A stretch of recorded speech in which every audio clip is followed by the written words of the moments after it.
Everyone. आज हम एक इम्पॉर्टेंट टॉपिक पाइथन लाइब्रेरीज़ के बारे में पढ़ने जा रहे हैं। पाइथन लाइब्रेरीज़ बेसिकली क्या होती हैं, क्या कंटेन करती हैं? मॉड्यूल्स को कंटेन करती हैं जिनके अंदर क्या रहता है, एक कोड स्टोर रहता है जिस कोड को आप अपने प्रोग्राम में यूज़ कर सकते हैं। डेफिनेशन की बात करें तो libraries are the collection of methods classes which can be use easily. Libraries क्या हैं? Basically collection of methods and classes हैं जिनको आप अपने प्रोग्राम में यूज़ कर सकते हैं। और सेकंड, हम ये भी कह सकते हैं कि जो मॉड्यूल्स हम फ्रिक्वेंटली यूज़ करते हैं अपने प्रोग्राम में उनको हम लाइब्रेरी भी हम कह सकते हैं, क्योंकि वो क्या करती हैं, कुछ ऐसे कोड कंटेन करती हैं जिसको आपको अपने प्रोग्राम में नीड होती है। पाइथन बेसिकली 3 कंपोनेंट से मिलकर बना होता है। कोई भी पाइथन का प्रोग्राम जब आप उसे बनाते हैं तो उसमें 3 कंपोनेंट इम्पॉर्टेंट होते हैं। एक तो है लाइब्रेरी, दूसरा है मॉड्यूल, तीसरा है फंक्शन एंड सब मॉड्यूल्स भी जिन्हें बोला जाता है। फंक्शन कह दीजिए या सब मॉड्यूल्स कह दीजिए। तो लाइब्रेरी हमने बताया, जैसे एग्जांपल आपके सामने दिख रही है, एक numpy एक लाइब्रेरी है, मैटप्लॉटलिब एक लाइब्रेरी है, scipy स्काईपाई एक लाइब्रेरी है, स्काईकिट एक लाइब्रेरी है और पांडा एक लाइब्रेरी है।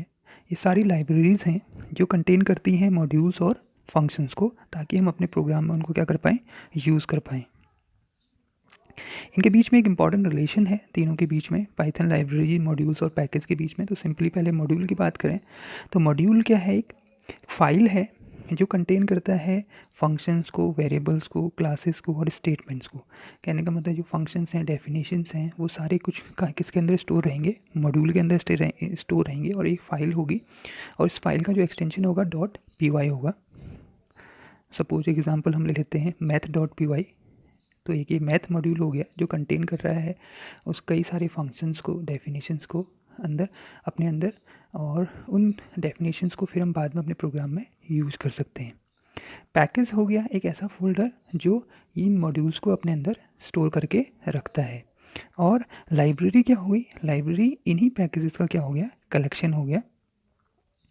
जो डिफरेंट टाइप के पैकेजेस हम अपने पाइथन में हम बनाते हैं, उन पैकेजेस का को स्टोर करके रखती हैं कौन? लाइब्रेरी रखती हैं। तो तीनों के बीच में एक रिलेशन आपने देखा कि मॉड्यूल जो स्टोर रहते हैं, मॉड्यूल एक फ़ाइल हो गई जो स्टोर रहती है किसके अंदर? पैकेज के अंदर। और पैकेज किसके अंदर स्टोर रहता है? लाइब्रेरी के अंदर। तो एक एक करके इन पर बात कर लेते हैं। सबसे पहले मॉड्यूल्स की बात होती है। तो module is a file containing Python definition, function, variable, class and statement. कि कोई भी मॉड्यूल क्या है, क्या कंसिस्ट करता है? कोई भी मॉड्यूल वेरिएबल, क्लासेज और स्टेटमेंट पाइथन के अंदर कंसिस्ट करता है और .py एक्सटेंशन से सेव होता है। जैसे एग्जांपल हमने math.py एग्जांपल लिया था, ठीक है। इसका फ़ायदा क्या है? Its biggest advantage is that we can import its functionality in any program and use it. इसका मॉड्यूल बनाने का फ़ायदा एक इम्पॉर्टेंट है कि हम इसको ईजिली, इसकी जो फंक्शनलिटी इसमें बनाई हुई है, जो ये काम वर्क कर रहा है, इसके वर्क को आसानी से इंपोर्ट किया जा सकता है अपने प्रोग्राम में। Reusability is the one of the biggest advantage. Reusable code को रीयूज़ कर लेना, ये इसका एक बहुत बड़ा एडवांटेज है। It helps in logical organization of Python code. Logically organize करने के लिए पाइथन के कोड को ये इंपॉर्टेंट हेल्प करता है। Programming become very easy when we use collection of same type of codes और same attributes can be store in one module. और इम्पॉर्टेंट भी है, कैटेगराइजेशन इम्पॉर्टेंट है कि जो एक मॉड्यूल कंसिस्ट करेगा वो क्या, उसके अंदर क्या होंगे? सेम टाइप के एट्रीब्यूट्स होंगे। जैसे हमने कहा एक मैथ मॉड्यूल है, तो मैथ मॉड्यूल के अंदर केवल मैथ से ही रिलेटेड एट्रीब्यूट्स को हम क्या करके रखेंगे? स्टोर करके रखेंगे, ताकि जब भी हम इस मॉड्यूल को अपने प्रोग्राम में इंपोर्ट करें तो मैथ के सारे एट्रीब्यूट्स को हम उस प्रोग्राम के अंदर यूज़ कर लें आसानी से। तो एक बहुत एडवांटेजेस हैं मॉड्यूल को बनाने के। अब मॉड्यूल को अपने प्रोग्राम में हम इंपोर्ट कैसे करें? प्रोसेसिंग ऑफ इंपोर्ट कमांड के थ्रू हम इसको अपने प्रोग्राम में इंपोर्ट करते हैं। तो उसके लिए हमें एक इंपोर्ट कीवर्ड का यूज़ करना पड़ता है। व्हेन यू रन इंपोर्ट और उसके इंपोर्ट के साथ उसको मॉड्यूल का नाम लिखते हैं, तो क्या होता है, तब क्या होता है, इंपोर्ट इसके क्या क्या चीज़ें होती हैं वो हम देख लेते हैं। Imported modules code gets executed after interpretation.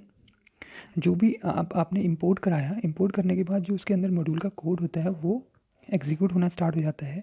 All the programs and variables of imported module are present in the program. और कहने का मतलब जैसे ही हमने इंपोर्ट कराया तो उसके अंदर के जितने भी प्रोग्राम्स और वेरिएबल्स हैं वो ऑब्वियसली आपके प्रोग्राम में इंपोर्ट हो जाएंगे। और एक name space is setup created for the imported module in the name of module. अब नेम स्पेस सेटअप क्रिएट हो जाता है। कहने का मतलब एक नेम स्पेस क्या होती है, एक लोकेशन होती है जहाँ पर ऑब्जेक्ट क्या रहता है, स्टोर रहता है सिंपली। तो ऐसे ही नेम स्पेस एक जगह क्रिएट हो जाती है उस इम्पोर्टेड मॉड्यूल के लिए आपके प्रोग्राम में पाइथन के द्वारा एक जगह स्टोर कर ली जाती है जहाँ पर वो मॉड्यूल के जितने भी कमांड्स हैं वो स्टोर होके रहेंगी नेम मॉड्यूल में। ठीक है, तो इंपोर्ट मॉड्यूल का काम ये है। एक दूसरा प्रोसेस है कि हम इसको कैसे कर सकते हैं, फ्रॉम की मदद से भी कर सकते हैं। जैसे हमने कहा from module import object, particular object को अगर आपने इंपोर्ट करना है कंप्लीट, जब हमने लिखा इंपोर्ट मॉड्यूल तब तो हमारा क्या आ गया कि पूरा का पूरा उसके फंक्शंस सब इंपोर्ट हो गए। लेकिन अगर आपने केवल क्या लिखा, from module import object command लिखी, तो इसका मतलब क्या होगा, imported modules code gets executed after interpretation. जो भी आपने ऑब्जेक्ट को इंपोर्ट किया है उसको एग्जीक्यूट होगा। Only ask program and variables are imported are present in the program. केवल वही ऑब्जेक्ट इंपोर्ट हो पाएंगे जिनको आपने इंपोर्ट स्टेटमेंट के अंदर लिखा हुआ है, ना कि पूरा प्रोग्राम। जैसे कि आप ऊपर देख रहे थे कि जब आप इंपोर्ट मॉड्यूल कर रहे हैं तो उसमें सारे प्रोग्राम्स और वेरिएबल्स इंपोर्ट हो जा रहे हैं। यहाँ केवल उन्हीं के लिए ऑब्जेक्ट के लिए उसी ऑब्जेक्ट ही वही ऑब्जेक्ट इंपोर्ट होगा जिसको आपने लिखा हुआ है फ्रॉम स्टेटमेंट्स में, कमांड में। और इम्पॉर्टेंट है, no name space is created, imported object का module are attached to a current name space. कोई नया नेम स्पेस क्रिएट नहीं होता है, बल्कि जो करंट नेम स्पेस, जो करंट जो अभी प्रोग्राम के लिए जो जगह बनी हुई है उसी जगह पर वो क्या हो जाते हैं, अटैच हो जाते हैं वो ऑब्जेक्ट। ये भी एक इम्पॉर्टेंट चीज़ आपको ध्यान में रखनी है। तो मॉड्यूल को कैसे इंपोर्ट करना है, किन दो तरीक़ों से आप इंपोर्ट कर सकते हैं। तो अब हम इम्पॉर्टेंट चीज़ देख लेते हैं कि आखिर मॉड्यूल्स को पाइथन में बनाया कैसे जाए। खुद के मॉड्यूल्स हम कैसे डिक्लेयर करेंगे या बनाएंगे, कैसे फाइल हम मॉड्यूल की फाइल को बनाएंगे वो हम देखते हैं। तो इसके लिए आपको क्या करना है, एक एग्जाम्पल यहाँ पर लिखा हुआ है। एक हम मॉड्यूल बना रहे हैं shape.py। अब shape.py को आपने जब टाइप किया तो उसके अंदर आपने देखा है, उसके अंदर आपने 3 फंक्शन बनाए हैं उस फाइल के अंदर। एक है area of circle, area of rectangle और एरिया ऑफ सिलेंडर। ये 3 फंक्शन की डेफिनेशन इस मॉड्यूल के अंदर आपने बनाई है। एक तो है area of circle, area of rectangle और एरिया ऑफ सिलेंडर। ये 3 फंक्शंस को आपने इस फाइल के अंदर सेव कर लिया और इसका नाम दे दिया shape.py। ये तो क्या बन गया, कि मॉड्यूल बन गया। अब आपने एक नई फाइल बनाई calc.py नाम से, एक नई फाइल बनाई calc.py और उसके अंदर इस मॉड्यूल को क्या कर दिया, इंपोर्ट कर दिया।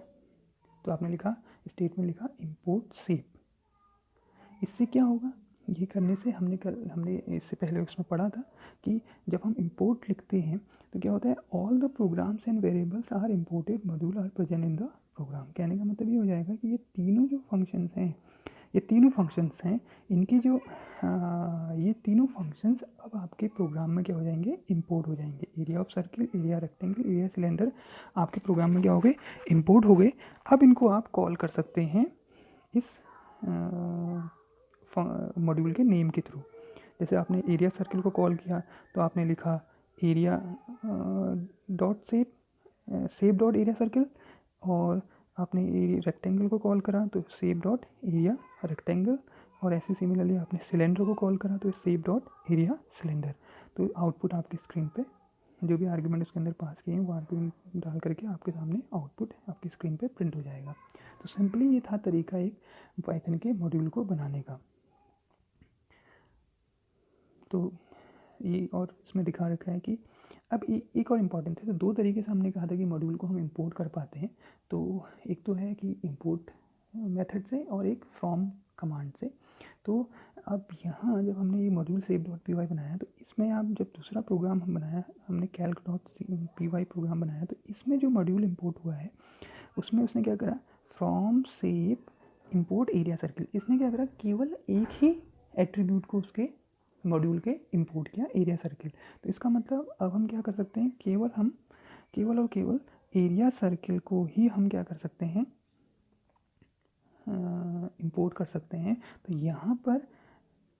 यहाँ पर एक इम्पॉर्टेंट है, इसको कॉल करने के लिए डॉट ऑपरेटर की ज़रूरत नहीं है, उस मॉड्यूल के नेम के साथ डॉट ऑपरेटर लगाने की ज़रूरत नहीं है। जैसे हमने सेव डॉट एरिया सर्किल पीछे कर रहे थे, अगर आप ध्यान यहाँ देखेंगे दोबारा से, तो यहाँ पर हम क्या कर रहे थे, सेव डॉट एरिया सर्किल हम पर्टिकुलर एट्रीब्यूट को एक्सेस करने के लिए लिख रहे थे। लेकिन यहाँ जब हमने केवल एरिया सर्किल को ही इम्पोर्ट किया है, तो इस केस में आपको यहाँ पर डॉट ऑपरेटर के साथ उस मॉड्यूल का नाम लिखने की ज़रूरत नहीं है, आपका आउटपुट आ जाएगा, लेकिन केवल आप एरिया सर्किल को ही अपने प्रोग्राम में यूज़ कर पाएंगे। तो ये थे तरीके कि कैसे आप मॉड्यूल को अपने प्रोग्राम में इंपोर्ट करते हैं और किन 2 तरीक़ों से आप प्रोग्राम में इंपोर्ट करते हैं। होप आपको ये समझ में आया होगा कि मॉड्यूल्स कैसे आपके प्रोग्राम में यूज़ किए जाते हैं और कैसे यूज़ होते हैं, कैसे बनाए जाते हैं, कैसे यूज़ होते हैं। तो अगर आपको ये वीडियो पसंद आया तो इसको लाइक करें, शेयर करें और सब्सक्राइब ज़रूर करें इस चैनल को। मिलते हैं अगले वीडियो में।